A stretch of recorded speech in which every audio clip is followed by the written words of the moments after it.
Guys, কেমন আছো তোমরা? আশা করি সবাই ভালো আছো, আর আমিও ভালো আছি। তো অনেকদিন ধরে ভাবছি যে ভিডিও করবো, ব্লগ ভিডিও বানাবো, কিন্তু বানানো হচ্ছে না, তাই আজকে বানালাম। তো দেখো গাইস, আমার এই জায়গাটাতে একটু ফোলা ফোলা মনে হচ্ছে। তো কয়েকদিন ধরে এই জায়গাটা আমার ফুলে গেছে, তো ঠিক মতো টাইম মতো ভিডিও পোস্ট করতে পারছি না বা ভিডিও বানাতেও পারছি না, ব্যথা যন্ত্রণায়। দেখতেই পাচ্ছ এই জায়গাটা পুরোটা ফুলে গেছে। তো ওষুধপত্র এখনও চালাচ্ছি, দেখি কী হয়। কিন্তু ঠিক মতো বলতে পারছি না যে কি হয়েছে এই জায়গাটাতে, ঘা হয়েছে না অন্য কিছু হয়েছে। শেষ করলাম, টাটা, বাই বাই।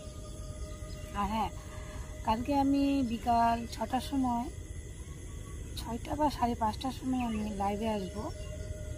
তো কেউ যদি আমার সাথে লাইভে থাকতে চাও তো অবশ্যই লাইভে এইটাতে থাকবা। Bye bye.